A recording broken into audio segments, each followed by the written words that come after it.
এই মুহূর্তে মাধ্যমিক ও উচ্চ মাধ্যমিকের রেজাল্ট অর্থাৎ ফলাফল ঘোষণা নিয়ে সম্পূর্ণ নতুন আপডেট চলে এসেছে। এবারে হয়তো উল্টো হতে পারে, মাধ্যমিকের আগেই উচ্চ মাধ্যমিকের ফল অর্থাৎ রেজাল্ট বেরোতে পারে। কত তারিখ নাগাদ ফল প্রকাশ করা হবে এ বিষয়ে সম্পূর্ণ নতুন আপডেট এসেছে। তাছাড়াও বিদ্যালয়গুলির ছুটি নিয়েও কিন্তু একটি ঘোষণা করা হয়েছে। কি বলা হয়েছে বিস্তারিত জানিয়ে দিচ্ছি, ভিডিওটি প্রথম থেকে শেষ পর্যন্ত কন্টিনিউ করুন। অনস্ক্রিন দেখুন, এই সংক্রান্ত আপডেটে বলা হয়েছে দিল্লির মসনদে এবার কে বসবে তা জানা যাবে 4 জুন, কিন্তু তার আগেই এ রাজ্যের 18 লক্ষ পরীক্ষার্থীর ভাগ্য নির্ধারণ হয়ে যাবে।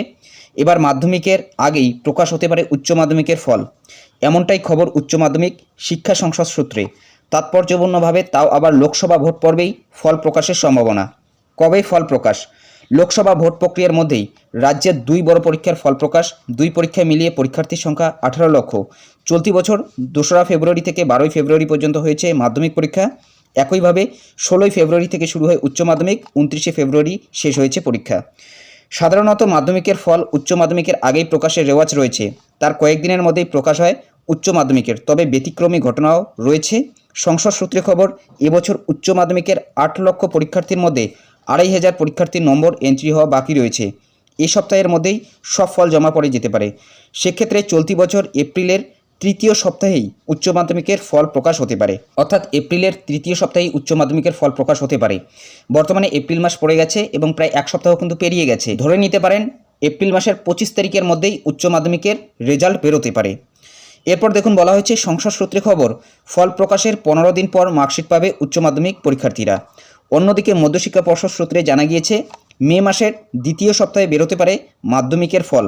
মাধ্যমিকের ক্ষেত্রে সাধারণত 90 দিনের মধ্যে ফল প্রকাশের রেওয়াজ আছে, অর্থাৎ এখানে কিন্তু বলা হচ্ছে যে মে মাসের দ্বিতীয় সপ্তাহ নাগাদ মাধ্যমিকের ফল প্রকাশ হতে পারে, অর্থাৎ মে মাসের 15 তারিখের মধ্যেই কিন্তু মাধ্যমিকের ফল প্রকাশ হতে পারে।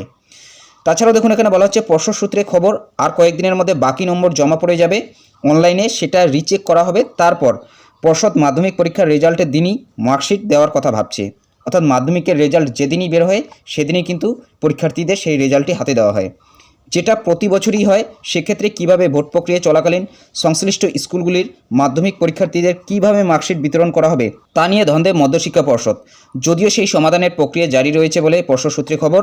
এদিকে ভোটের জন্য রাজ্যের সরকারি স্কুলগুলিতে বাড়ানো হয়েছে গরমের ছুটি। 6ই মে থেকে রাজ্যের গরমের ছুটি পড়ে যাচ্ছে প্রাথমিক, মাধ্যমিক এবং উচ্চ মাধ্যমিক স্কুলগুলিতে। লোকসভা ভোটের নির্ঘণ্ট অনুযায়ী 19 তারিখ নির্বাচন রয়েছে কোচবিহার, আলিপুরদুয়ার, জলপাইগুড়িতে। সেই কথা মাথায় রেখেই 16ই এপ্রিল থেকে 20 এপ্রিল ছুটি দেওয়া হয়েছে 3টি জেলা সরকারি স্কুলগুলিকে। পাশাপাশি 26শে এপ্রিল দ্বিতীয় দফায় নির্বাচনের জন্য 24শে এপ্রিল থেকে 27শে এপ্রিল ছুটি দেওয়া হয়েছে দার্জিলিং, কালিম্পং, উত্তর দিনাজপুর, দক্ষিণ দিনাজপুর জেলার সরকারি স্কুলগুলিতে। এর পাশাপাশি লোকসভা ভোটের জন্য ব্যবহার করা হবে একাধিক স্কুলও, অর্থাৎ যে লোকসভা কেন্দ্রে যে দফায় ভোট পড়েছে সেই দফায় কিন্তু স্কুলগুলো বন্ধ থাকবে। তো আশা করছি এখান থেকে বুঝতেই পারছেন যে উচ্চ মাধ্যমিকের ফল এই এপ্রিল মাসের তৃতীয় সপ্তাহ নাগাদ বেরোতে পারে, অর্থাৎ 25 তারিখের মধ্যে, এবং মাধ্যমিকের ফল প্রকাশ হতে পারে মে মাসের 15 তারিখের মধ্যে, অর্থাৎ মে মাসের দ্বিতীয় সপ্তাহের মধ্যেই কিন্তু মাধ্যমিকের ফল প্রকাশ হতে পারে। তো এটাই আপডেট দেওয়া ছিল। যদি ভিডিওটি ভালো লাগে একটি লাইক করে দেবেন, চ্যানেলে নতুন হলে চ্যানেলটি সাবস্ক্রাইব করে নিয়ে পাশে থাকা বেল আইকনটি প্রেস করে অল নোটিফিকেশনটি অন করে দেবেন। তো ভালো থাকবেন, সুস্থ থাকবেন, দেখা হচ্ছে নেক্সট ভিডিওতে।